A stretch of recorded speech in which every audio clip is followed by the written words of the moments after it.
This story contains themes of betrayal, regret, and the challenging journey of redemption. Reader discretion is advised. "I swear you'll never see me again," Sarah screamed, her voice raw with fury as she signed the divorce papers. Mark smirked, a cold, dismissive look in his eyes. Perfect. One less woman to worry about.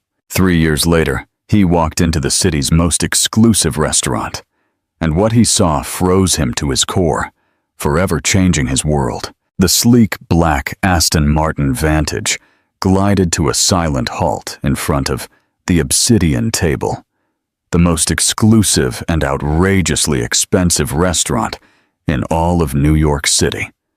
Mark Sterling adjusted his platinum Rolex as the valet rushed to take his keys. At 42, he was the living embodiment of corporate success. Owner of the nation's largest luxury hotel chain, with a fortune exceeding $300 million and a reputation that preceded him in every elite circle. "Good evening, Mr. Sterling," the valet greeted with an almost exaggerated bow. "It's an honor to have you back at our establishment." Mark nodded, that cold, calculated smile he had perfected over years of ruthless negotiations fixed on his face.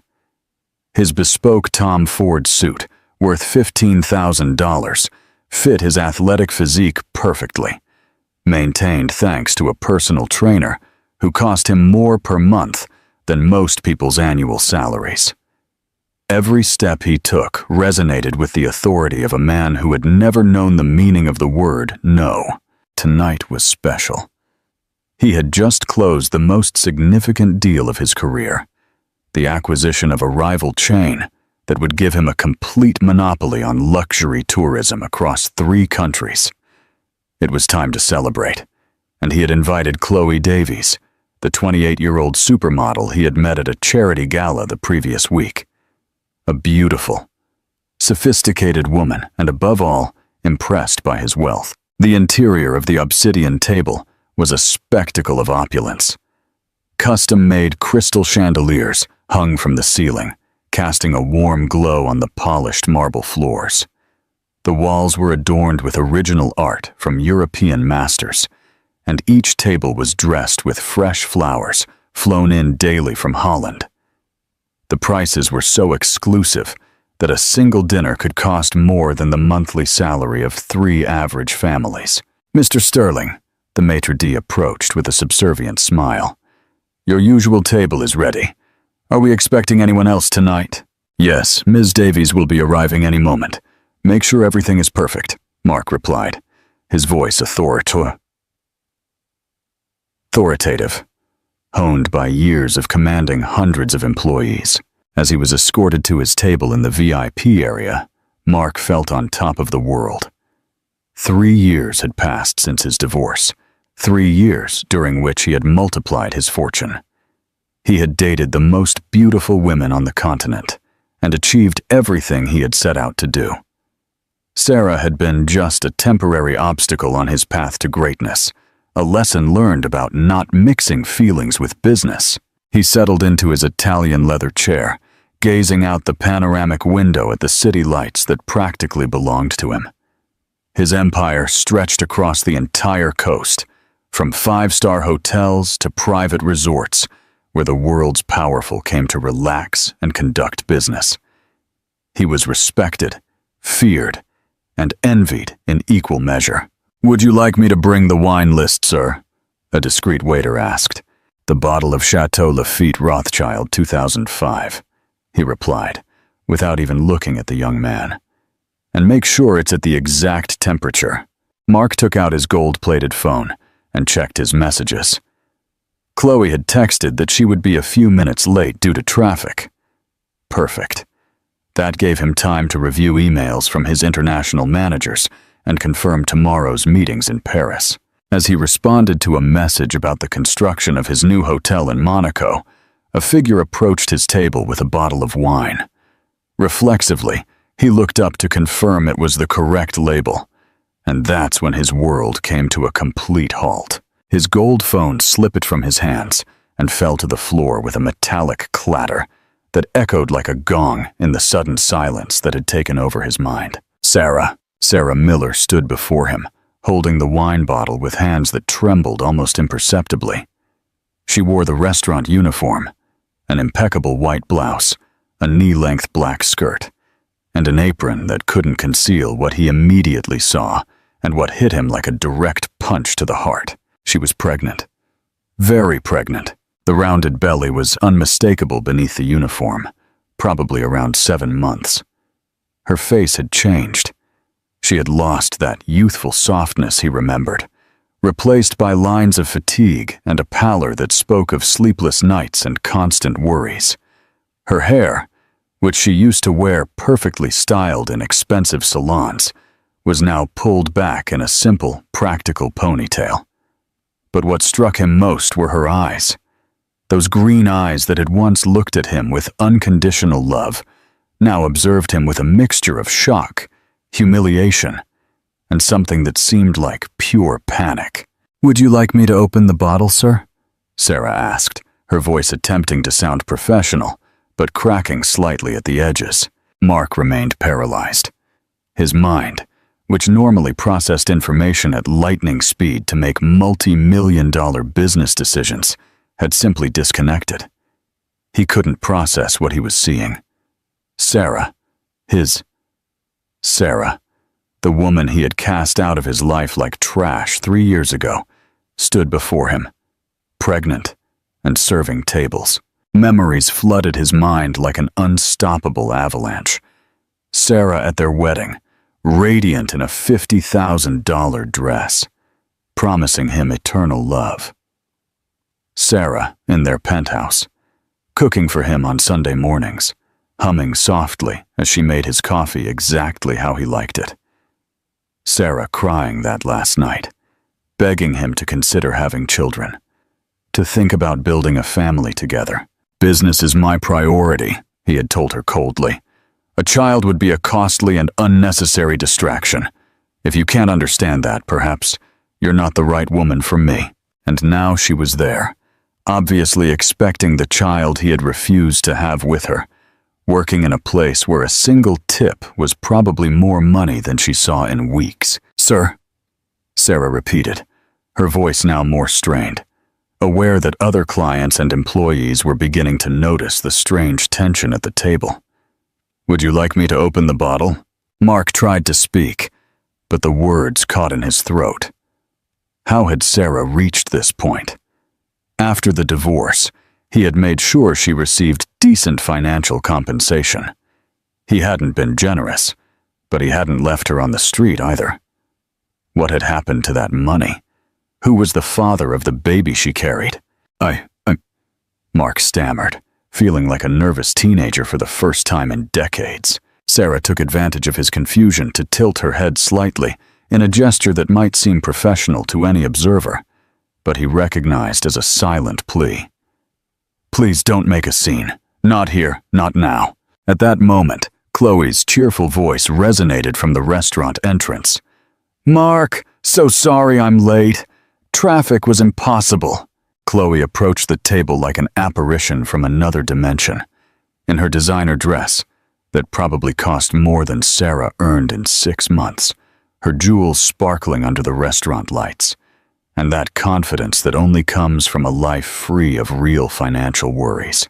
Sarah saw Chloe approaching, and something changed in her expression. The momentary vulnerability was replaced by a mask of professional dignity that broke Mark's heart in a way he didn't understand. "Excuse me," Sarah said with a firm voice. "I'll send another waiter to assist you tonight." She turned to leave, but Mark, acting on an impulse he couldn't control, reached out and took her arm. "Sarah, wait." She turned back to him, and for a second, just 1 second, he saw in her eyes the raw pain and betrayal she had been carrying for 3 years. But then Chloe arrived at the table. "Is everything all right, darling?" Chloe asked, looking curiously at the scene. Mark, holding the arm of a pregnant waitress who seemed about to flee. Sarah gently freed herself from Mark's grasp and addressed Chloe with perfect professional courtesy. "Everything is perfect, miss. Enjoy your dinner." And without giving Mark another chance to speak, she walked away toward the kitchen, taking with her the emotional balance he had carefully built for 3 years. Chloe sat down, completely oblivious to the personal earthquake that had just shaken her companion. "Do you know that waitress? It looked like you knew each other," she commented casually as she reviewed the menu. Mark looked at her as if she were speaking a foreign language. His mind was still processing the image of Sarah, pregnant, tired, working in a place where he spent in one night what she probably earned in months. "No," he lied automatically. "I don't know her." But while Chloe chatted happily about her shopping day and her plans for the weekend on her yacht, Mark couldn't stop looking toward the kitchen, hoping to see that figure that had disappeared, but had left his world completely shattered. For the first time in 3 years, Mark Sterling, the man who controlled empires and moved millions with a single call, felt completely lost. And worst of all, he didn't understand why it mattered so much. The dinner became an exquisite torture. Mark pretended to listen to Chloe talk about her latest photo shoot in Milan, but his eyes obsessively searched for any trace of Sarah among the waiters coming and going. Every time a female figure appeared in his peripheral vision, his heart raced, only to plummet when he realized it wasn't her. "Mark, are you listening to me?" Chloe had stopped talking and was looking at him with a mixture of annoyance and concern. "You've been strange since you arrived. Did something happen in business?" "Sorry, darling." Mark forced his most charming smile, the one he had used to close multi-million-dollar contracts. "I'm just processing the details of the contract I closed today. It's a big step for the company." Chloe smiled, apparently satisfied with the explanation. After all, she was used to the powerful men she dated constantly thinking about money and business. It was part of the appeal. But Mark wasn't thinking about contracts. He was reliving every second of those few minutes with Sarah, analyzing every detail as if it were evidence in a criminal case. The way her hands trembled, the pallor of her face, the dark circles that makeup couldn't completely hide, and above all, that round belly that screamed a truth he didn't want to face. Sarah had moved on. She had found someone else. She had made the family dream he had destroyed a reality. "You know what?" Chloe leaned toward him with a flirtatious smile. "After dinner, we could go to your penthouse. I have a surprise for you." Under normal circumstances, Mark would have been delighted. Chloe was exactly the type of woman he was attracted to. Beautiful, sophisticated, without emotional complications. But tonight, the idea of intimacy with someone else seemed impossible. His mind was completely occupied by the image of Sarah disappearing into the kitchen. "Of course," he lied, raising his wine glass. "Let's toast to surprises." But as Chloe smiled and clinked her glass against his, Mark made a decision that would change the course of the night forever. "Excuse me for a moment." He stood up. "I need to make an important call. I'll be right back." Before Chloe could protest, Mark headed toward the back of the restaurant. His heart pounded as if he were running a marathon. He hadn't planned this. He hadn't thought about what he was going to say. But his body moved on its own impulse toward the kitchen. He stopped in front of the swinging doors that separated the elegant world of the dining room from the raw reality of the kitchen. Through the circular glass of one of the doors, he could see inside. Chefs rushing back and forth, waiters collecting plates, the organized chaos of a high-end restaurant in full operation. And then he saw her. Sarah was sitting on a small chair in a corner, one hand resting on her lower back, the other holding a glass of water. Her face showed clear signs of exhaustion, and for a moment she closed her eyes, as if gathering strength to continue. Mark felt as if someone had stabbed him in the chest. The woman who had once lived in a luxury penthouse, who had had access to the best spas and private doctors, who had never had to worry about anything more than choosing which designer dress to wear, was now clearly struggling to stay on her feet during a work shift. Without thinking further, he pushed open the doors and entered the kitchen. The noise and chaos hit him immediately. The heat of the stoves, the sound of knives chopping, the shouted orders of the chefs. Several employees looked at him with surprise and alarm. Customers definitely shouldn't be in the kitchen. "Sir, you can't be here." One of the sous chefs quickly approached, wiping his hands on his apron. But Mark paid him no attention. His eyes were fixed on Sarah, who had looked up at the commotion and now stared at him with an expression of absolute horror. "Sarah," he said, and his voice sounded strange even to him, laden with an emotion he didn't know how to handle. She immediately stood up, with an effort that was painful to watch, and approached him with a face red with embarrassment. "Mark, you can't be here," she whispered urgently, aware that all the employees were watching them. "Please, leave. I need to talk to you," he replied, completely ignoring the curious glances and protesting voices of the kitchen staff. "Not here, not now." Sarah took his arm with more force than he expected and guided him toward a back door that led to the alley. "You're going to get me in trouble. I need this job." They stepped out into the fresh night air, and for the first time in 3 years, they were completely alone. The contrast was brutal. The dirty, dimly lit alley versus the luxury of the restaurant they had left behind. Sarah leaned against the brick wall, breathing heavily, one hand instinctively protecting her belly. "What do you want, Mark?" she asked, and there was a hardness in her voice he had never heard before. "Did you come to laugh? To confirm you were right about me? I didn't know you were working here." Mark felt like an idiot, stammering meaningless words. "I didn't know you were pregnant." Sarah let out a bitter laugh that broke his heart. "Of course you didn't know. Why would you? 3 years ago you told me very clearly that you wanted nothing more to do with my life." Memories of that final night returned like daggers. Sarah crying, begging him to reconsider the divorce. He, cold as ice, handing her the already prepared papers and telling her she could sign amicably, or his lawyers would ensure she didn't receive a penny. "The divorce money," Mark murmured. "I gave you enough to be set for years." Sarah's expression changed, becoming even harder. "The divorce money? You mean the $50,000 you gave me after 5 years of marriage, after I built my entire life around yours?" Mark felt as if he had been slapped. In his mind, $50,000 had been a generous amount. For him, it was what he spent in a weekend. But now, seeing Sarah pregnant and working as a waitress, he realized how ridiculously inadequate that sum had been. "Sarah, You thought what?" She interrupted him, and for the first time there were tears in her eyes. "You thought with 50,000 I could support myself for the rest of my life. You thought after 5 years of being your wife, where my only job was to be perfect for your business events, it would be easy to find work?" Mark was speechless.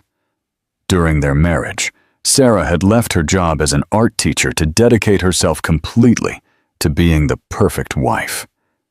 She had organized his events, decorated his homes, been his companion at every important social function. He had never stopped to think about how difficult it would be for her to rebuild a career after the divorce. "How many months are you?" he asked, changing the subject because he couldn't bear to face his own guilt. Sarah unconsciously touched her belly. 7.5 months. Mark quickly did the math in his head. That meant she had gotten pregnant less than 6 months after the divorce. The idea of Sarah with another man so soon after their separation hurt him in a way he didn't understand. "Who's the father?" he asked before he could stop himself. Sarah looked at him as if he had hit her. "That's none of your business. I just want to know if he's taking good care of you," Mark insisted, even though he knew he had no right to ask. "If you need help." "Help?" Sarah let out another bitter laugh. "Now you want to help? Where was that concern when you left me with $50,000 and told me you never wanted to see me again?" Mark ran his hands through his hair, frustrated. "Sarah, I didn't know. If you had known things were so bad for me, what would you have done? She challenged him. Would you have sent more money to soothe your conscience? Would you have hired someone to take care of the problem for you? I don't know, he admitted, and the honesty of his answer surprised them both. Sarah studied him in silence for a moment.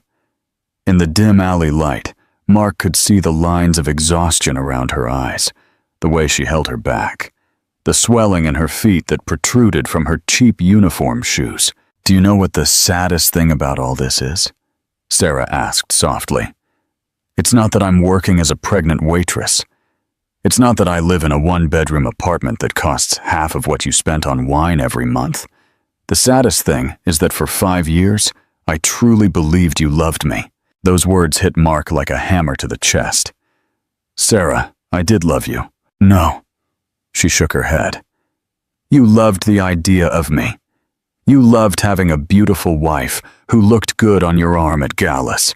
You loved that I was smart enough to hold interesting conversations with your partners, but not ambitious enough to compete with you. But you never loved me. At that moment, the back door of the restaurant opened, and an older man in a manager's suit appeared. Sarah, you're needed in the dining room. Yes, sir. She looked at Mark with disapproval. You need to return to your companion. Customers are not allowed in employee areas. Mark wanted to protest. He wanted to demand more time, more answers, but the look of panic on Sarah's face stopped him. Please, she whispered, don't make me lose this job. It's all I have.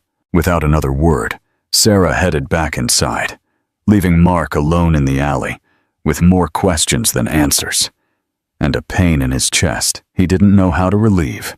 When he returned to his table, Chloe was waiting with an impatient expression. Where were you? Your food's getting cold. Mark sat down and looked at his $200 plate, the same price Sarah probably earned in an entire night's work. For the first time in his life, the luxury surrounding him seemed obscene.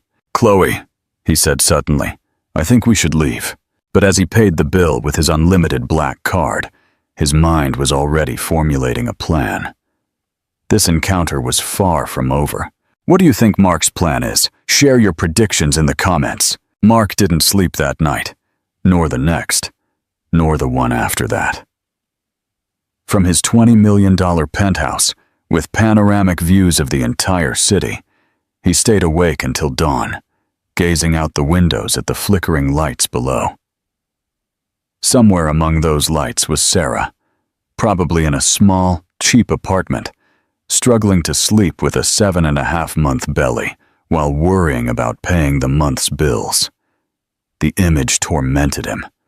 For 3 years, he had managed to convince himself that he had made the right decision. Marriage had been a mistake. Sarah had been too emotional, too dependent, too human for the world he lived in. He had told himself that she would be better off without him, that she would find someone more suited to her domestic needs. But seeing her in that restaurant had shattered all his justifications. Mr. Sterling. Carmen, his personal assistant, pulled him from his thoughts. It's 10:30 a.m. Your meeting with the Japanese investors is in an hour. Mark turned from the window, aware that he was wearing the same clothes as the day before. Carmen looked at him with professional but discreet concern. In the 5 years she had worked for him, she had never seen him so discomposed. Cancel the meeting, Mark said, his voice hoarse from lack of sleep. Sir? Carmen blinked in surprise. But it's the Tokyo Hotel's contract. They've flown specifically to... Let Robert handle it. Tell them I have a family emergency. Carmen opened her mouth to protest, but something in Mark's expression stopped her. In 5 years, he had never canceled an important meeting. He had never put anything above business, and he had definitely never mentioned having family. Is there anything else I can do for you, sir? She asked carefully. Mark looked at her for a long moment. Carmen was efficient, discreet, and had shown absolute loyalty for years. If anyone could help him, it was her. I need you to investigate someone, he finally said. But this is completely confidential. Not a word to anyone. Not even Robert. Carmen nodded, pulling out her tablet. Of course, sir. What do you need to know? Sarah Miller. She was Sarah Sterling until 3 years ago. I need to know where she lives. What's her exact financial situation? Where has she worked since the divorce? And he paused. Above all, I need to know everything about the man who got her pregnant. Carmen typed quickly, asking no questions. She was too professional for that. But Mark could see the curiosity in her eyes. How quickly do you need this information? By this afternoon. Carmen nodded and headed for the door. But Mark stopped her. Carmen, one more thing. I want medical information too. I need to know if she and the baby are all right. This time, Carmen couldn't completely hide her surprise, but she merely nodded before leaving the office. Mark spent the rest of the morning pacing his penthouse like a caged animal. He tried to work, but couldn't concentrate. He tried to call Chloe, but the idea of feigning interest in her superficial conversation nauseated him. He tried to go to the gym, but every repetition on the weight bench brought him back to the image of Sarah holding her aching back. At 3 p.m., Carmen returned with a thick folder and an expression Mark couldn't interpret. It wasn't exactly compassion, but it wasn't professional indifference either. What did you find? Mark asked immediately. Carmen sat across from his desk, clearly uncomfortable with what she had to report. Mr. Sterling, this is complicated. Mark braced himself for the worst. Tell me everything. Sarah Miller lives in a 1-bedroom apartment in the San Miguel sector. Rent is $800 a month, utilities included. She works at the Obsidian Table 5 nights a week, earning $12 an hour plus tips. She also works weekends cleaning houses in the Lomas neighborhood. Every word was like a slap. Mark quickly calculated. Sarah earned less in a month than he spent on a single business dinner. And the baby's father? He asked, though he wasn't sure he wanted to know. Carmen opened the folder and pulled out several documents. This is where it gets painful. What do you mean? The baby's father is David Hayes, a 35-year-old architect. Sarah began a relationship with him approximately 8 months after your divorce. According to my sources, it was a serious relationship. He proposed marriage when they found out about the pregnancy. Mark felt as if someone had stabbed him in the chest and was slowly twisting the knife. Sarah had moved on. She had found love again. She had been about to get married. What happened? He asked. His voice tense. Carmen looked at him with something akin to compassion. David Hayes had another secret. He was married. Married? Married for 8 years with 2 young children. Sarah didn't know. She discovered the truth when she was 5 months pregnant, when his legitimate wife showed up at her apartment. Mark closed his eyes, imagining the scene. Sarah, pregnant and excited about her new life, discovering that the man she loved had been deceiving her all along. And what did he do? He told her it had all been a mistake, that he had never planned to leave his family. He offered her money to resolve the situation, and when Sarah refused, he told her he wanted nothing more to do with the baby. Carmen paused. That was 2 months ago. He hasn't contacted her since. The information hit Mark like an avalanche. Sarah had found love after him. She had built hopes for a new family, only to discover she had been deceived again. And now she was alone, pregnant, working herself to exhaustion to support herself. There's more, Carmen continued, consulting her notes. More? Sarah has been going into a public clinic for her prenatal care because she can't afford private health insurance. She's had some minor complications. High blood pressure, anemia. Probably related to stress and overwork. Complications? Mark was immediately alarmed. Is the baby all right?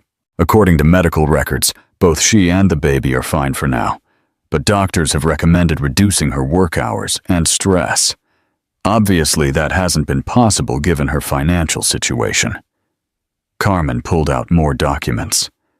I also discovered something else about her situation after the divorce. Sarah tried to go back to work as a teacher, but most private schools wouldn't hire her because she had been out of the field for 5 years. Public ones had huge waiting lists. She ended up working in customer service jobs, in stores, in coffee shops. When she started showing her pregnancy, many employers fired her with excuses. Mark stood up abruptly, walking to the window. Why didn't she contact me? Why didn't she ask for help when David abandoned her? Carmen looked at him with a strange expression. Sir, do you remember what your last words to her were? Mark vividly remembered that final night. If you ever have problems in life, they're not mine. You chose to leave. Now, live with the consequences. He had been so cruel, so definitive. How could Sarah have come to him for help after that? There's one more thing, Carmen said softly. Something I found in the hospital records. What? In the medical documentation, Sarah put your name as her emergency contact. Mark turned quickly. What? She has no family here, sir. Her parents died years ago. She has no siblings. When they asked her who to call in case of emergency during childbirth, she put your name and your office number. The silence that followed was deafening. Mark felt as if all the air had been sucked out of the room. Why would she do that? He murmured more to himself than to Carmen. Perhaps, Carmen suggested carefully. Because despite everything that happened, you are still the most important person in her life. Mark sank into his chair, overwhelmed by emotions he didn't know how to handle. Sarah had been betrayed by 2 men. First by him, who had cruelly abandoned her, and then by David, who had deceived and abandoned her pregnant. And yet, when she needed to put the name of someone she trusted in case of a medical emergency, she had put his. What am I going to do, Carmen? He asked. And for the first time in years, his voice sounded vulnerable, human. That depends on you, sir. But if you'll allow me a personal observation, say it. In 5 years working for you, I've never seen you so affected by anything other than business. And Sarah Miller is the only person I've seen who makes you behave like a real human being instead of a money-making machine. Mark looked at Carmen in surprise. She had never spoken so directly. What do you suggest? I suggest you go see her, but not as the millionaire CEO who's going to rescue the damsel in distress. Go as the man who still loves her and wants a chance to be better than he was before. Mark stood up with a determination he hadn't felt in years. You're right, but first, I want you to do something for me. Whatever you need. Contact the best private obstetrician in the city, Dr. Evans at St. Jude's Hospital. Arrange an appointment for Sarah under a false name if necessary. And I want you to anonymously pay her rent for the next 6 months. What if she refuses to accept the help? Then I'll find another way, Mark replied, heading for the door. But I'm not going to allow the woman I love to raise her child in poverty when I have the power to change that. Carmen remained silent for a moment. Sir? What? Are you sure you want to do this? Sarah isn't just a pregnant ex-wife who needs help. She's a woman who has been betrayed by 2 men, who is fighting to maintain her dignity while raising a child alone. If you're going to re-enter her life, you have to be prepared to stay. She can't bear to be abandoned a 3rd time. Mark stopped at the door, considering Carmen's words. For 3 years, he had lived believing he needed no one, that love was a weakness, that family was a distraction from important business. But seeing Sarah pregnant and struggling alone had shattered all those beliefs. Carmen, for 3 years I've been the richest and most miserable man in the country. I've had everything money can buy, and I haven't been happy a single day. But in the 5 minutes I spent talking to Sarah in that alley, I felt more alive than I had in years. He opened the door and turned to Carmen one last time. I'm going to get my family back. Not the family I had, but the family I should have built, if I hadn't been such an idiot, and so proud. And the fact that the baby isn't biologically yours? Mark smiled for the first time in days, but it was a different smile. It wasn't the cold, calculated smile of the ruthless CEO. It was the smile of a man who had finally found something worth fighting for. Carmen, that baby is going to grow up without a father because a coward abandoned him. If Sarah gives me the chance, I'm going to be the best father that child could ever have, no matter who fathered him." As the elevator took him to the parking lot, Mark no longer thought about multi-million-dollar contracts or business empires. He thought about Sarah cleaning houses at 7 months pregnant. He thought about her crying alone in her apartment when David abandoned her. He thought about her putting his name as an emergency contact because she had no one else.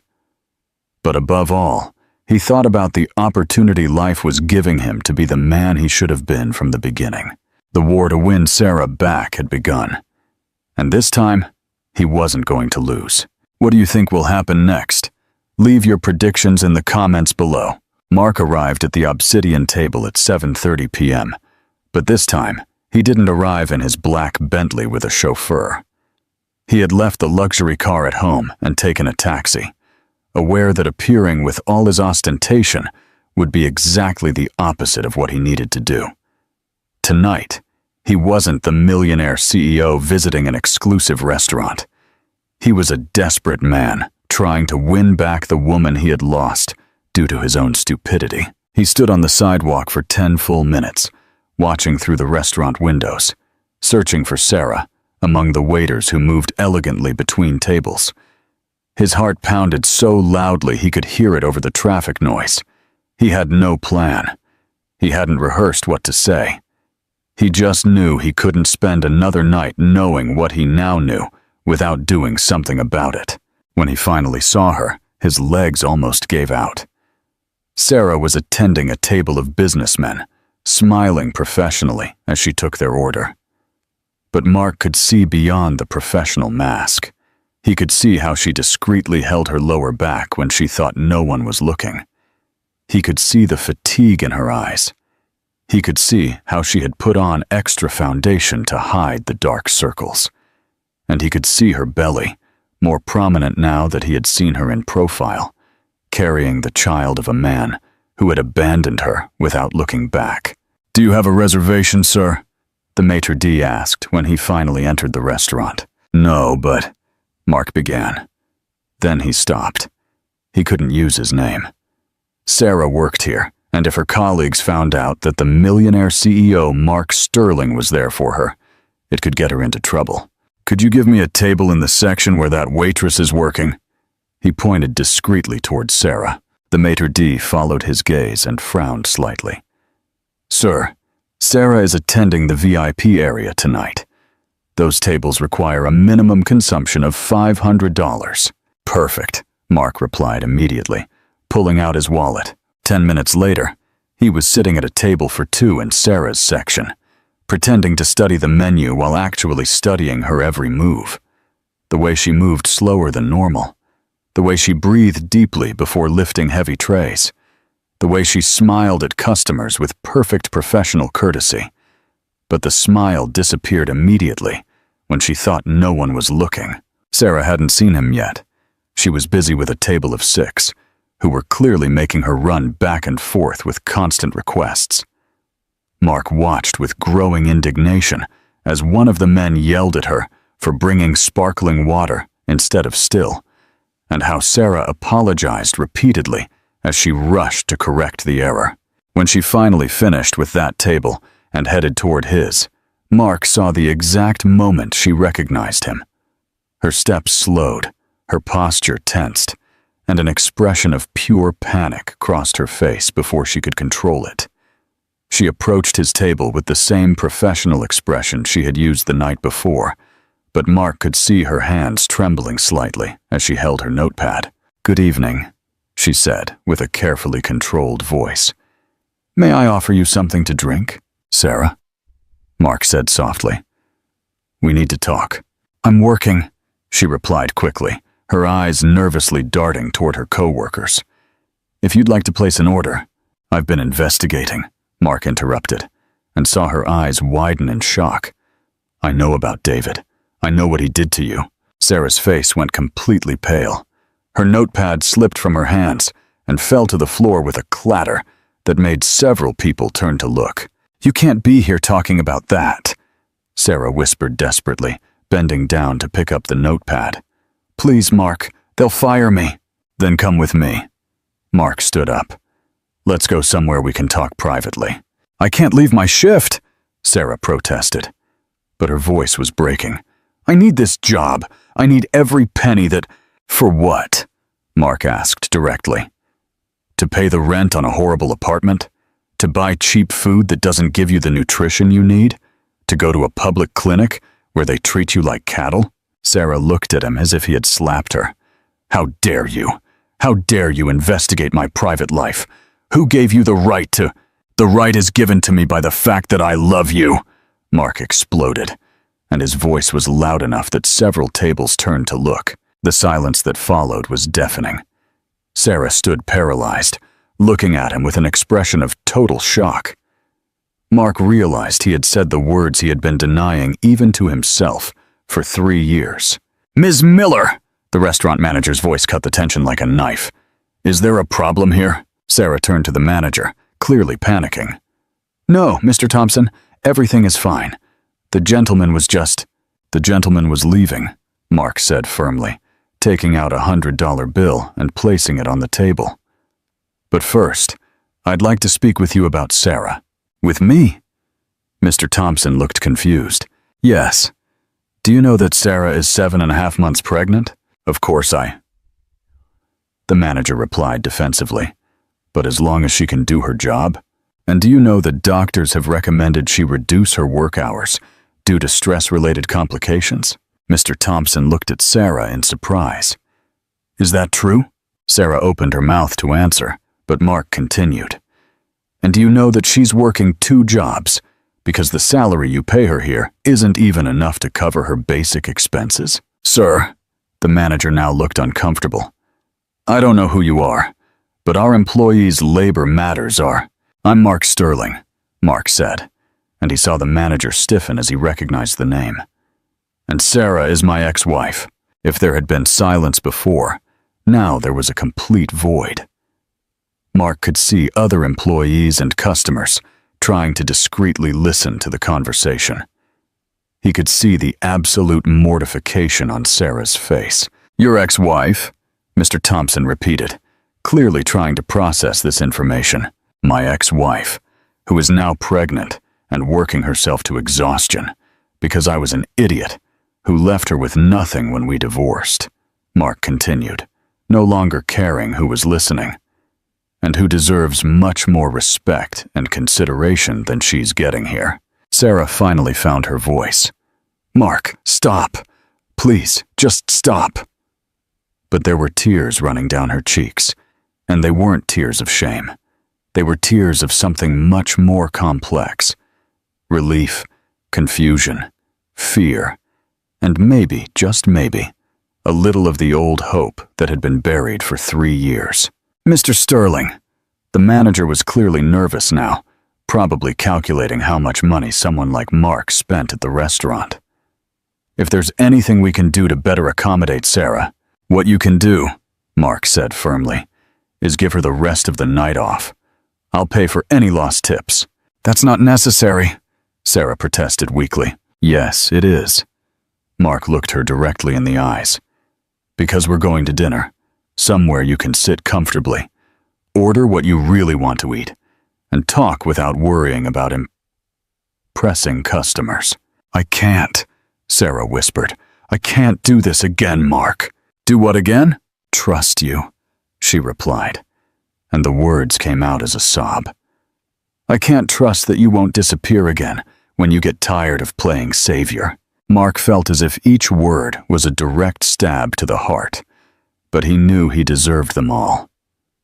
"You're right," he admitted. "You have every right in the world not to trust me. I was a coward 3 years ago. I was cruel. I was everything I should never have been to you." He took another step closer, aware that everyone was watching them, but he no longer cared. "But Sarah, what I discovered about David, about how he abandoned you, about how you've been struggling alone, I can't live with that. I can't wake up every day knowing that the woman I love is carrying all that weight alone." "The woman you love?" Sarah repeated, and there was a mixture of disbelief and pain in her voice. Now you love me? After 3 years of knowing nothing about me? After seeing me at my worst? I've loved you all these years, Mark admitted, his voice breaking slightly. Every day I spent convincing myself I had done the right thing. A part of me knew I had made the worst mistake of my life. But I was too proud, too stubborn to admit it. Sarah wiped her tears with the back of her hand, smudging her makeup slightly. And what changed? She asked. What changed for you to be here now, making a scene at my workplace, saying things that— What changed, Mark interrupted, is that I realized I've spent 3 years being the richest and most miserable man in the country. What changed is that I saw you last night and remembered what it meant to feel alive. What changed is that I discovered you've been betrayed by 2 men, and I can't be the second man to abandon you without fighting for you. The silence that followed was different. It wasn't the awkward silence of a few minutes ago. It was the silence of 2 people truly looking at each other for the first time in 3 years, seeing not the idealized or demonized versions they had built in their minds, but the real people standing before them. Sarah, Mr. Thompson gently interrupted. Do you want to take the rest of the night off? There will be no problem with your job. Sarah looked between the manager and Mark, clearly torn by the decision. If you come with me, Mark said softly. It won't be like before. It won't be the millionaire rescuing the damsel in distress. It will be 2 people who hurt each other, trying to see if they can heal together. Sarah closed her eyes for a long moment, as if gathering courage to make a decision that could change her life forever. When she opened them, there was a silent determination in them. Give me 5 minutes to change, she finally said. Mark felt as if he could fly. Really? A dinner? Sarah quickly clarified. A conversation. That's all I'm promising. That's all I'm asking, Mark replied, though they both knew he was lying. He was asking for much more than that. He was asking for a second chance to be the man he should have been from the beginning. He was asking for the opportunity to love not only Sarah, but the child she carried. He was asking for the opportunity to build the family he had been too idiotic to value the first time. As Sarah disappeared toward the employee changing room, Mark stood in the restaurant, aware that the next few hours would determine the rest of his life. He would either win back the woman of his dreams or lose her forever. And for the first time in 3 years, something mattered more to him than making money. It mattered to win back Sarah's heart. Do you think Sarah will give Mark a real second chance? What would you do in her shoes? Let us know in the comments. Mark had carefully chosen the restaurant. Little Italy, a cozy, family-friendly place 10 minutes from the Obsidian table. It wasn't exclusive or expensive. It didn't have linen tablecloths or crystal chandeliers. It was exactly the opposite of the places he used to take Sarah when they were married. It was real, authentic, the kind of place where a pregnant woman could sit comfortably without feeling judged by her appearance. Sarah had emerged from the changing room, wearing simple maternity jeans and a plain blue cotton blouse that made her green eyes sparkle in a way Mark had forgotten was possible. Without her work makeup and with her hair loose, falling over her shoulders, she looked younger, more vulnerable, more like the woman he had fallen in love with years ago. But she also looked exhausted. The dark circles were more evident without makeup, and Mark could see how every step cost her an effort she tried to hide. How did you get here? Mark asked her as they walked slowly down the sidewalk. By bus? Sarah simply replied. Mark felt a pang of guilt. How long does it take you to get from your apartment to the restaurant? An hour and a half, she admitted. I have to take 2 different buses. Mark quickly did the math in his head. Sarah traveled 3 hours daily just to commute to and from work, standing. 7.5 months pregnant, while he complained if his chauffeur was 5 minutes late. Sarah, No. She stopped him before he could finish. Let's not start with that. Let's not start with pity or how much my life is different from yours.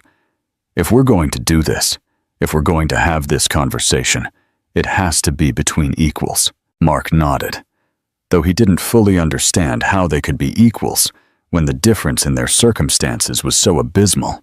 When they arrived at the restaurant, Mark immediately noticed how Sarah relaxed slightly.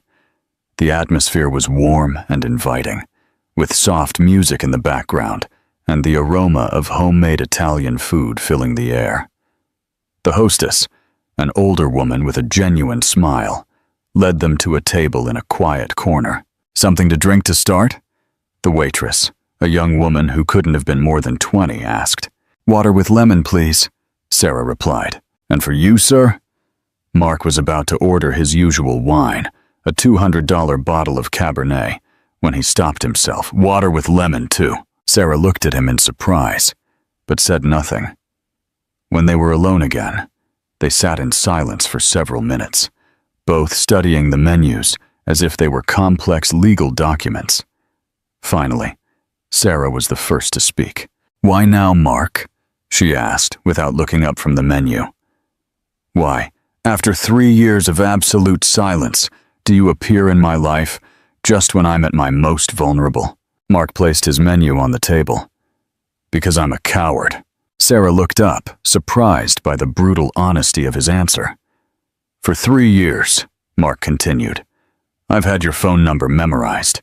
I've driven by your neighborhood hundreds of times without having the courage to stop. I've started writing emails to you that I never sent. I've been in self-imposed misery because I was too proud to admit I had made the worst mistake of my life." "And what changed?" Sarah asked softly. "Seeing you pregnant forced me to confront something I had been denying," Mark admitted. "It forced me to face the fact that while I was playing the successful bachelor, you had found someone else. You had moved on. You had built the family I had refused to have with you." Sarah looked down, her hands unconsciously moving to protect her belly. "But when I discovered the truth about David," Mark continued, "when I found out he had lied to you, that he had used you, that he had abandoned you exactly as I did, I couldn't live with myself knowing that you had been betrayed by 2 men, and that I was the first." "David wasn't like you," Sarah said softly. "What do you mean?" Sarah took a deep breath before answering. "When you divorced me, at least you were honest about what you wanted. You told me directly that you didn't want children, that you didn't want a wife who was an emotional burden, that you wanted to be free to focus on your business.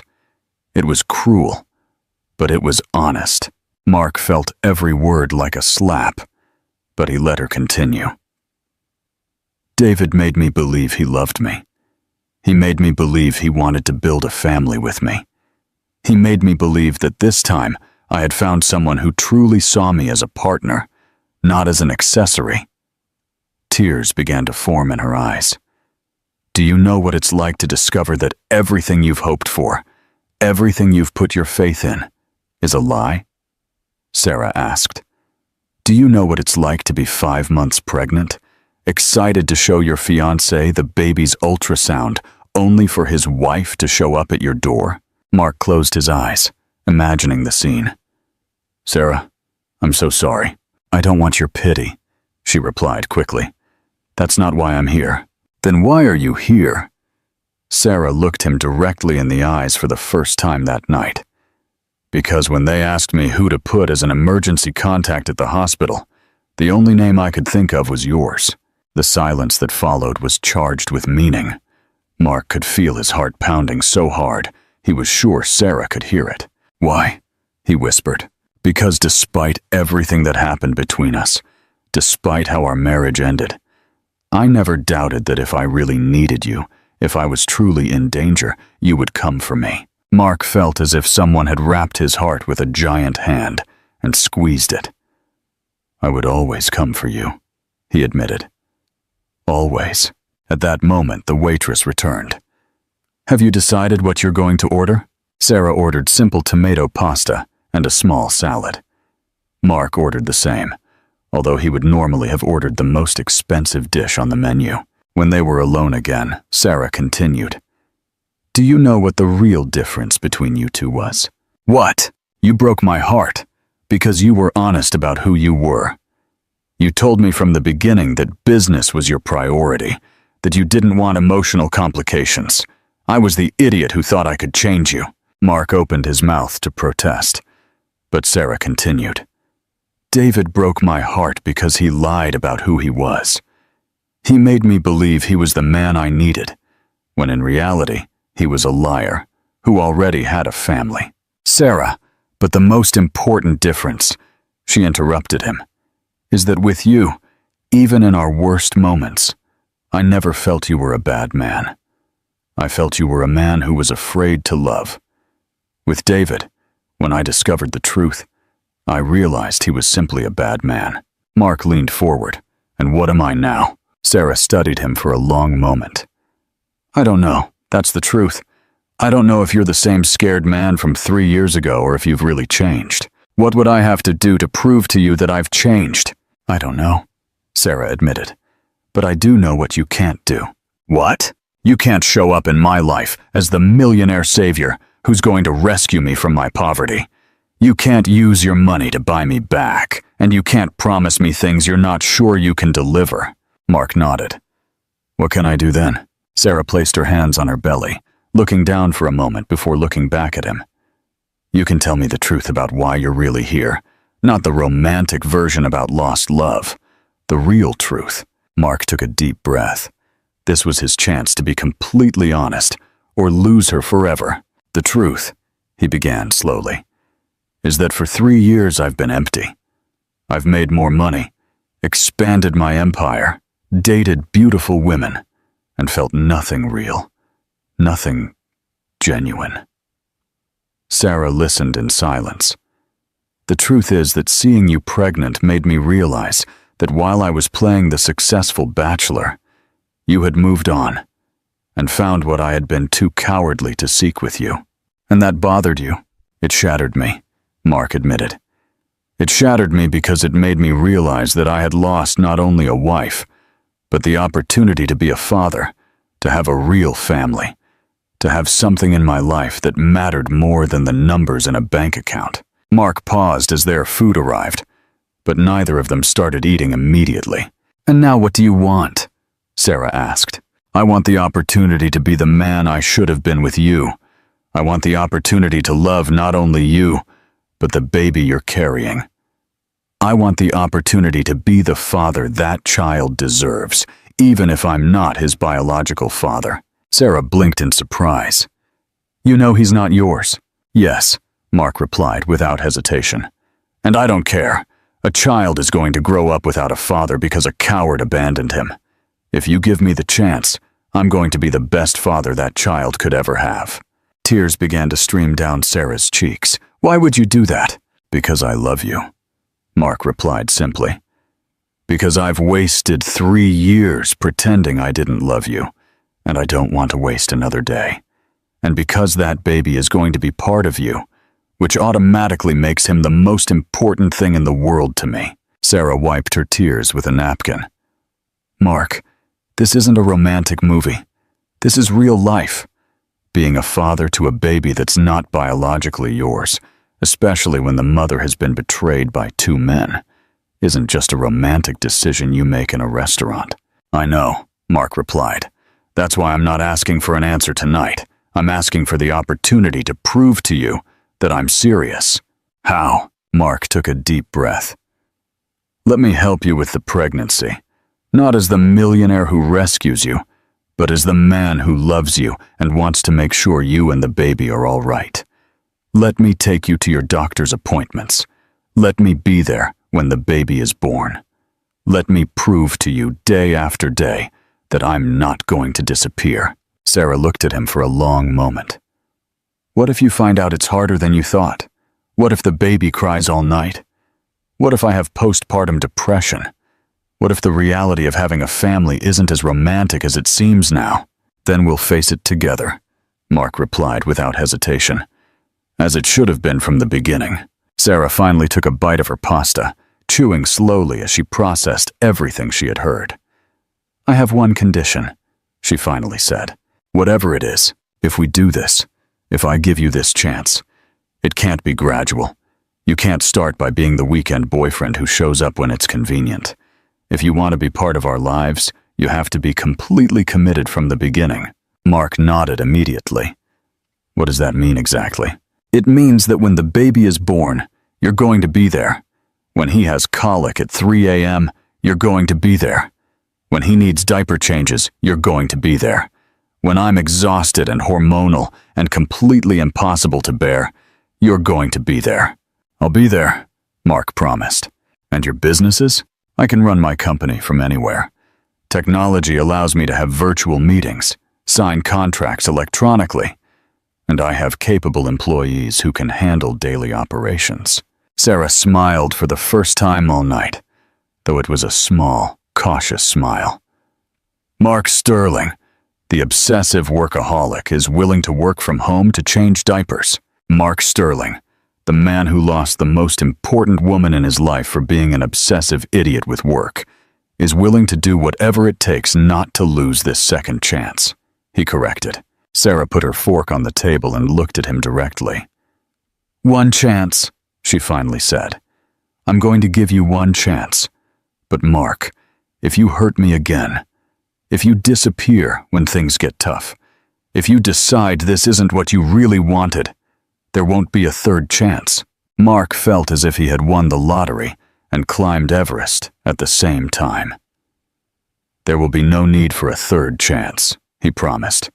This time I'm going to do it right. As they finished their dinner, talking about doctors and baby preparations and plans for the future, Mark realized something fundamental. For the first time in 3 years, he was completely happy. He hadn't closed a multi-million-dollar contract. He hadn't won a business competition. He hadn't acquired a new property. He had simply regained the hope of having a family, and that was worth more than all the money in the world. What do you think of Mark's transformation? Is he truly changed? Let us know your thoughts in the comments. Mark woke up at 5:30 a.m. the following Monday with a feeling he hadn't experienced in years. Real purpose. It wasn't the artificial adrenaline of closing a multi-million-dollar contract or the empty satisfaction of beating a competitor. It was something much deeper and more terrifying. Genuine responsibility towards another person.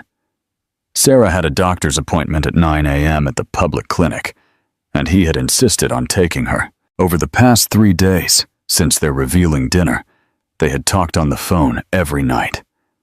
Cautious but gradually warmer conversations, where he learned details about her pregnancy that filled him with both excitement and devastating guilt for everything he had missed. He showered quickly and got dressed, but for the first time in decades, he didn't put on one of his $5,000 suits. Instead, he chose jeans and a simple cotton shirt. He wanted to look approachable, normal, like someone who could be genuinely comfortable in a public clinic where Sarah had been receiving prenatal care. His chauffeur, Carlos, waited for him at the building entrance as always, but Mark stopped him before he could open the Bentley's door. Carlos, I'm driving myself today, he told him, heading towards his more discreet BMW. Carlos looked at him as if he had announced he was going to the moon. Sir, and Carlos, Mark stopped. Cancel all my meetings this week. I'll be busy with personal matters. During the drive to Sarah's apartment, Mark felt a mixture of nervousness and anticipation he hadn't felt since his first teenage date. His hands sweated as he drove through streets that led him to a neighborhood he had never visited, to a life he had never imagined he would want to live. The San Miguel sector was exactly what he had expected, and worse. 4-story apartment buildings with peeling paint, small family businesses with handmade signs, children playing on the sidewalks because there were no nearby parks.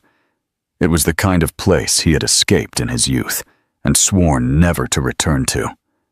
But now, as he parked in front of the building where Sarah lived, he felt no contempt or pity. He felt respect for a woman who had managed to maintain her dignity and build a life in circumstances that would have broken him. Apartment 3B was on the 3rd floor, and there was no elevator.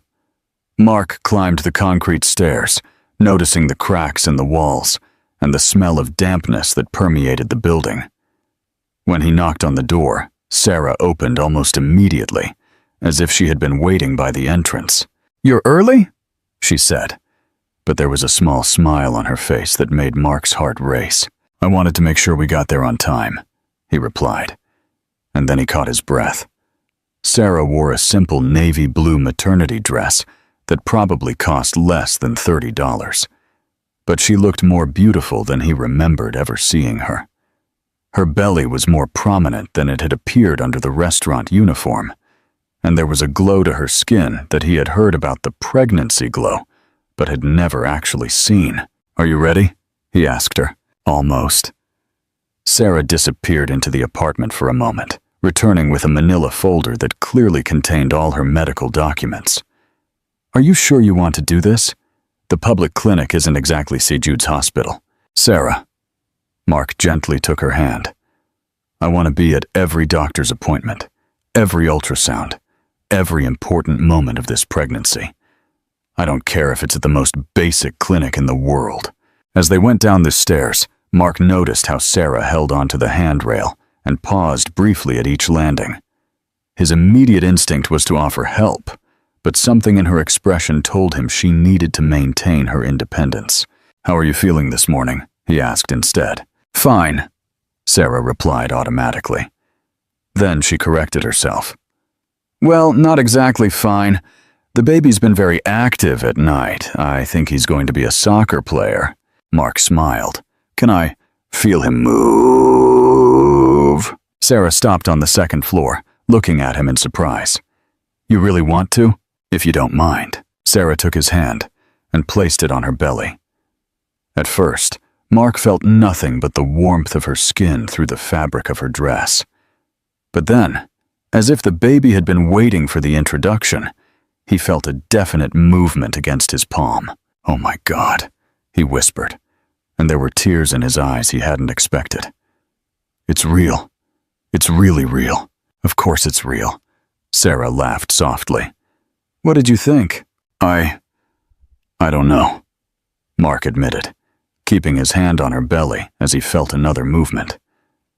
"I guess part of me still couldn't believe you were going to be a mother. And now," Mark looked her directly in the eyes, "now I know you're going to be the most incredible mother in the world, and that baby is going to be the luckiest child to have you."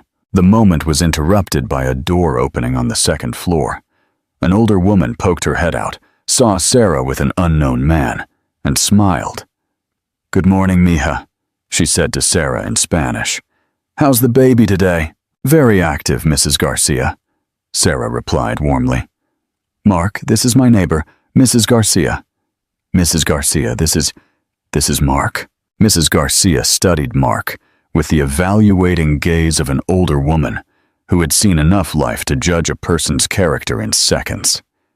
"So, you're the famous Mark," she said in slow, deliberate Spanish. "Famous?" Mark looked at Sarah in confusion. Sarah blushed slightly. "I might have mentioned you once or twice. More like once or twice every day," Mrs. Garcia corrected with a knowing smile. "I hope you're a better man than she deserves, because this girl is a treasure." "Yes, ma'am," Mark replied in his perfect Spanish, surprising both Sarah and Mrs. Garcia. "I'm going to do my best to live up to her." Mrs. Garcia nodded in approval. "Good. And if you don't, the whole neighborhood will know." As they continued down to the car, Sarah looked at him curiously. "I didn't know you spoke Spanish so well." "I grew up in these kinds of neighborhoods," Mark admitted. "Before my company took off, before the expensive suits and luxury cars. But it had been so long since I used it that I thought I had forgotten." "You never mentioned that when we were married." "When we were married, I was trying to be someone I wasn't," Mark replied honestly. "I was trying to convince myself that I had completely left my past behind." When they reached the car, Sarah paused at the sight of the BMW. "Is this your car?" "One of them," Mark admitted. "Would you prefer we took a taxi?" "No, it's much more normal than I expected." "I'm trying to be more normal," Mark smiled, though I'm not sure it's working. The drive to the clinic took 20 minutes. during which Sarah told him about her experiences with the public health system. Mark listened with growing horror to stories about canceled appointments, long waiting times, and doctors who treated her in a hurry because they had too many patients and too little time. "Sarah," Mark said, when they parked in front of the clinic, "why didn't you tell me how bad your medical care was?" "When was I going to tell you?" she replied. "During the 3 years we didn't speak?" Guilt hit him like a wave. "You're right, but now that we know what we know, could we consider transferring you to a private doctor?" Sarah tensed immediately. "Mark, we talked about this. You can't just show up and start buying solutions to all my problems." "I'm not trying to buy solutions," Mark protested. "I'm trying to make sure you and the baby receive the best possible care." "And what if things don't work out between us?" Sarah asked directly. "What if in 2 months you decide this is harder than you thought? Am I going to be stuck with private medical bills I can't pay?" Mark was silent for a moment, processing the validity of her concerns. "You're right," he admitted finally. "I haven't thought about this from your perspective. What do you suggest?" "I suggest we start with the small things," Sarah replied. "Come with me to this appointment. Meet the doctor. See what my medical care is really like. And then, if after a few weeks you still want to help with the medical aspects, we can talk about options." Mark nodded. Fair enough. The clinic was exactly what he had expected. Crowded waiting rooms, uncomfortable plastic chairs, faded posters on the walls, and a smell of disinfectant that couldn't completely hide other, less pleasant odors. Sarah checked in at reception and was told the doctor was running 45 minutes late. "Is this normal?" Mark asked her as they sat on chairs that clearly hadn't been designed for pregnant women. "Completely normal," Sarah replied, making herself as comfortable as she could. "Sometimes I wait 2 hours." Mark looked around the waiting room. There were other pregnant women, some with small children running around. Others who were clearly dealing with high-risk pregnancies, all patiently waiting in conditions he wouldn't have tolerated for 5 minutes for a business appointment. "How do you do this?" he murmured.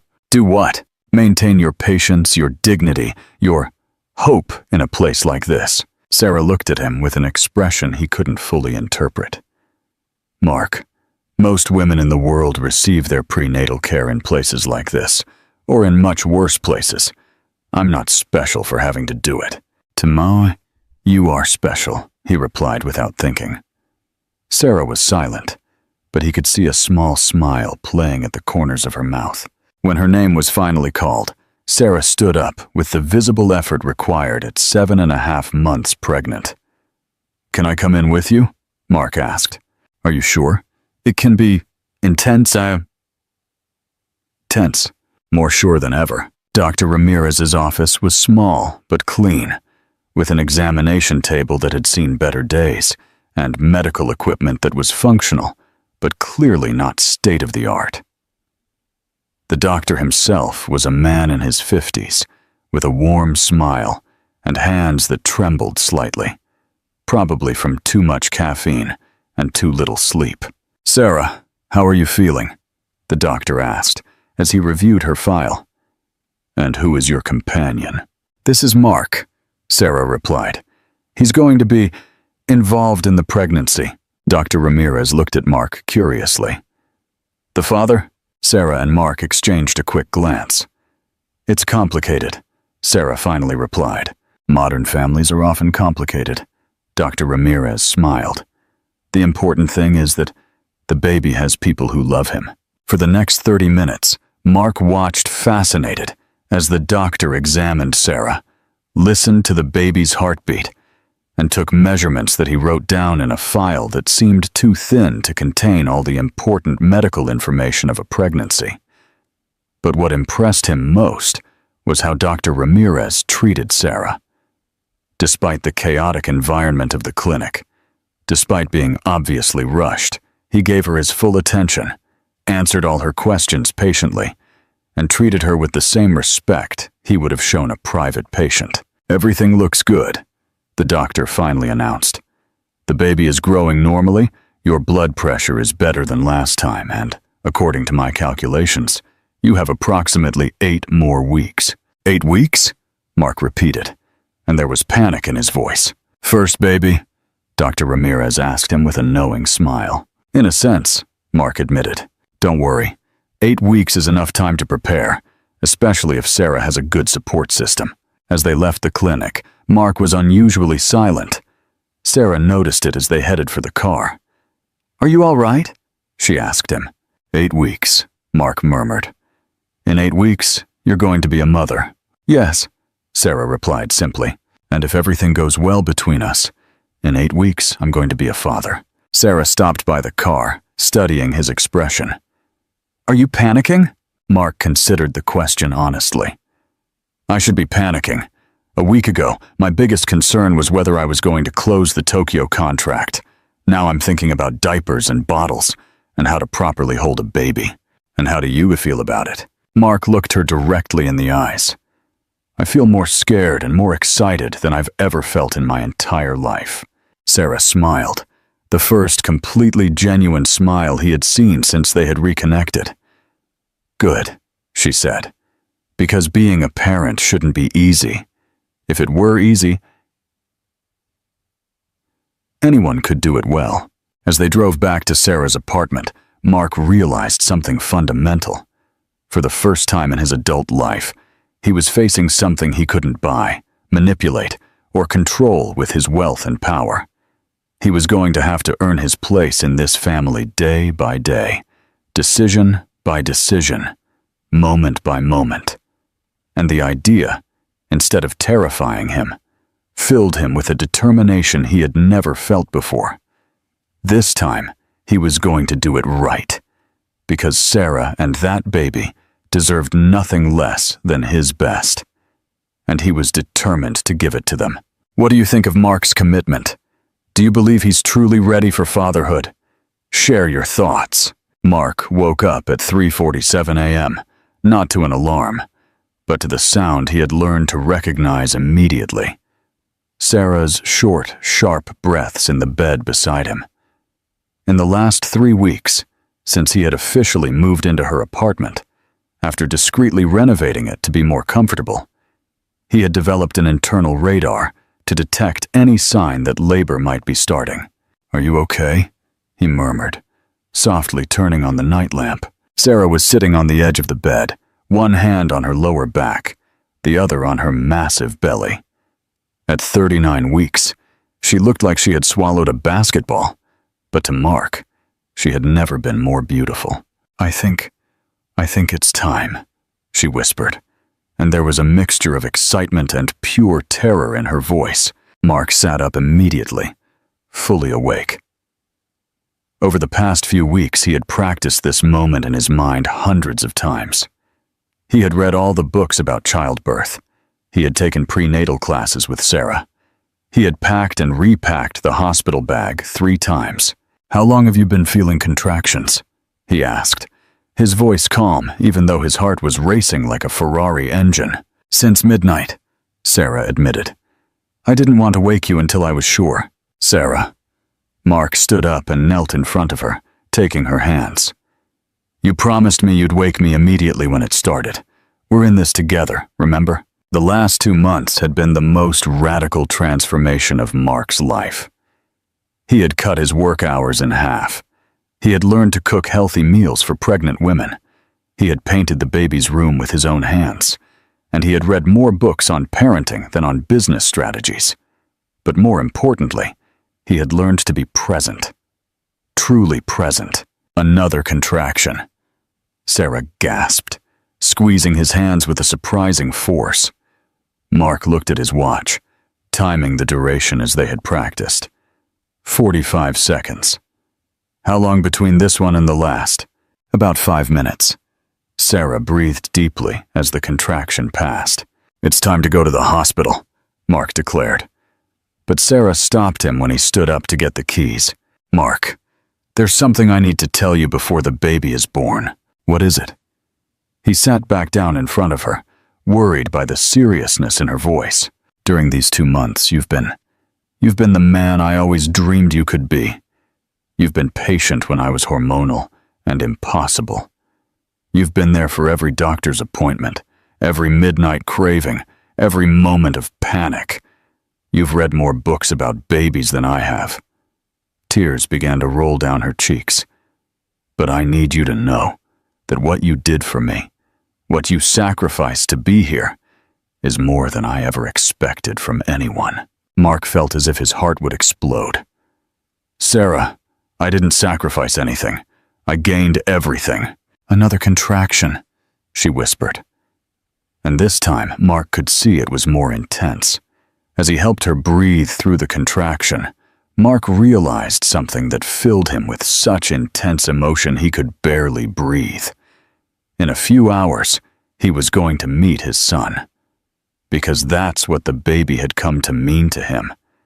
His son, regardless of biology. The trip to the hospital was a mixture of controlled panic and pure emotion. Sarah had contractions every 3 minutes now, and Mark drove with one hand while holding hers with the other. Do you remember what you said that night at the restaurant? Sarah asked during a pause between contractions. What specifically? I said a lot of stupid things that night. Sarah laughed despite the pain. You said you wanted the opportunity to be the father this baby deserved. And I meant it, Mark replied immediately. I know, and I want you to know that you already are. You've been his father from the moment you decided to stay. When they arrived at the hospital, everything became a blur of activity. Nurses, doctors, forms, rumors, beeping machines. But through all the chaos, Mark never let go of Sarah's hand. For the next 8 hours, he lived every contraction with her. He breathed through every moment of pain. He encouraged her when she was exhausted, and he became her anchor in the sea of intensity that is labor. I can see the head, the doctor shouted at 11:47 a.m. Sarah, with the next contraction, I need you to push with everything you've got. Mark looked where the doctor was pointing and saw something that changed him forever. The tiny head of his son, covered in dark hair, making his way into the world. Oh my God, he whispered, and there were tears running down his face. Sarah, I can see him. I can see our baby. Our baby? Sarah asked between gasps. Our baby, Mark confirmed without hesitation. Completely ours. With a final contraction that made Sarah scream with an intensity Mark had never heard, the baby fully emerged into the world. It's a boy, the doctor announced. Immediately, the room filled with the most beautiful sound Mark had ever heard, the strong, healthy cry of his son. Dad wants to cut the cord? The nurse asked, extending a pair of scissors toward Mark. For a moment, Mark froze. Dad? They were calling him Dad. Go, Sarah whispered, with a smile that was pure light. Cut your son's cord. With trembling hands, Mark cut the umbilical cord, officially separating his son from Sarah's body and making him an independent person. 7 pounds, 4 ounces, the nurse announced after weighing the baby. Completely healthy. When the baby was placed in his arms for the first time, Mark thought his heart would simply stop. The child was perfect. Tiny fingers that immediately gripped his, eyes that opened for a moment to look directly at him, and a face that was a perfect mixture of Sarah and, well, someone else. But that no longer mattered. Hello, little one, Mark murmured, his voice broken by emotion. I'm your dad. I've been waiting for you my whole life. Sarah, exhausted but radiant, extended her arms. Let me see him. Mark carefully placed the baby in Sarah's arms, and the image of the two of them together was something he knew he would remember for the rest of his life. He's perfect, Sarah whispered, examining every detail of her son's face. What are we going to name him? Over the past 2 months, they had discussed names dozens of times, but had never reached a final decision. How about Matthew? Mark suggested. It means gift of God. Sarah looked at the baby, then at Mark. Matthew Sterling. She tried the name. I like it. But what? Are you sure you want him to have your last name? Technically, Sarah. Mark interrupted her gently. There's nothing technical about this. I'm his father in every way that matters, and I want the whole world to know that this is my son. Tears streamed freely down Sarah's face now. You know what? You're right. Matthew Sterling sounds perfect. At that moment, as if he had understood they were talking about him, the baby opened his eyes and looked directly at Mark. And in those dark, innocent eyes, Mark saw his complete future. Sleepless nights and first steps, first words and soccer games, help with homework and conversations about life. He saw unconditional love, real purpose, and the opportunity to be the kind of father he himself had needed as a child. I love you, he told Sarah, leaning in to kiss her softly. Both of you, more than I thought it was possible to love anyone. We love you too, Sarah whispered against his lips. Right, little one? We love Daddy. What a beautiful ending to this chapter. Share your favorite moment from the story in the comments. 6 months later, Mark was sitting on the living room floor of their new house. Not the mansion he had before, but a normal-sized family home in a safe but unostentatious neighborhood, with Matthew on his lap, reading him a book about farm animals. And this is a cat, Mark said, pointing to the image. Can you say cat? Matthew, now 6 months old, responded with a joyful gurgle that Mark chose to interpret as a perfectly pronounced cat. Sarah entered the living room, carrying 2 cups of coffee, and sat down next to them on the floor.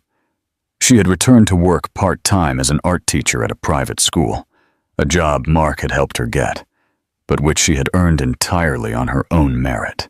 How was your day? Mark asked her, putting an arm around her while still holding Matthew. Amazing, Sarah smiled. My students are working on a project about non-traditional families, and I couldn't help but think of us. Are we a non-traditional family? Completely, Sarah laughed. We have the millionaire who left his company to be a full-time dad, the art teacher who fell in love twice with the same man, and the baby who has the most devoted father in the world, despite not sharing his DNA. Mark looked at Matthew, who had grabbed the book and was trying to eat it. You know what? You're right. We're completely non-traditional, and I wouldn't change it for anything in the world. Not even for your old life of uncomplicated luxury? Especially not for that, Mark replied without hesitation. My old life was empty. I had everything money could buy, and nothing that truly mattered. Sarah snuggled closer to him. And what truly matters? Mark looked around their living room, which was a complete mess of baby toys, parenting books, and the small evidences of a life truly lived. He looked at Sarah, who had paint stains on her hands from her day's work and disheveled hair from chasing a 6-month-old. He looked at Matthew, who was now happily drooling on the animal book. This, he said simply, this chaotic, imperfect, completely unpredictable life, this family we built together, this love that is more real than anything I've ever felt before. Even when Matthew wakes us up every 2 hours, Sarah joked. Especially then, Mark laughed. Because those 2 a.m. moments when he cries, and we get up together to calm him, when we work as a team to take care of him, those are the moments when I feel most alive. Sarah stood up and extended her arms towards Matthew. Come here, little one. It's time for your dinner. As Sarah fed Matthew, Mark watched them with a sense of gratitude so intense it almost overwhelmed him. 3 years ago, he had been the richest and most miserable man in the country. He had had everything he thought he wanted, and nothing he truly needed. Now he technically had less money. He had sold most of his properties and put most of his fortune in trusts for Matthew and charities. Less business power. He had delegated most of his company's daily operations, and definitely less free time. But he was infinitely richer in all the ways that mattered. What are you thinking about? Sarah asked, noticing his thoughtful expression. I'm thinking, Mark replied, about how close I came to losing all of this a second time. What do you mean? That night at the restaurant, When I saw you for the first time in 3 years, I had the option to just leave. I could have pretended I hadn't recognized you. I could have paid my bill and walked out of your life forever. Sarah froze. You considered doing that? For about 2 seconds, Mark admitted. My first instinct was to run, because seeing you immediately made me realize how empty my life had been without you. And what made you stay? Mark smiled, remembering that moment that had changed everything. I saw you holding your back because it hurt. And I realized that no matter how uncomfortable it made me feel to see you, I couldn't leave, knowing you were struggling alone. You didn't even know about David then. No, but I knew something was wrong. And more than that, I knew I still loved you. I had spent 3 years lying to myself about that. But the moment I saw you, I knew I had never stopped loving you. Sarah finished feeding Matthew and put him over her shoulder to burp him. You know what's the craziest thing about all this? What? That David abandoning me was the best thing that could have happened to me. Mark looked at her in surprise. How can you say that? Because if he hadn't abandoned me, I would never have been working in that restaurant that night. I would never have seen you again. We would never have had this second chance. Sarah walked toward Mark and sat on his lap, with Matthew asleep in her arms. And more importantly, she continued, if he hadn't abandoned me, I would never have learned that I can survive alone. When we first got married, I was dependent on you for everything. I needed you to be my salvation. And now? Now I know I can take care of myself and Matthew if necessary. Which means I'm with you because I want to be with you, not because I need to be with you. And that makes our love much stronger. Mark kissed her softly, being careful not to wake Matthew. I love you, Sarah. You and this little miracle. More than words can express. We love you too, Sarah whispered against his lips. Forever. As the sun set through the windows of their living room, painting everything in golden tones, Mark realized he had found something he had been searching for his whole life without even knowing it. Real purpose, unconditional love, and the deep satisfaction that comes from knowing you are exactly where you are supposed to be. He had spent decades chasing business success, accumulating wealth, building an empire that would impress the world. But it turns out that true wealth was not measured in numbers in a bank account. It was measured in moments like this. A baby asleep in the arms of the woman he loved, in a house full of laughter and love, knowing that tomorrow he would wake up to do it all again. And for the first time in his life, Mark Sterling was truly rich. Thank you for reading. If this story touched your heart, please share it with your friends and family. Your support means the world to us.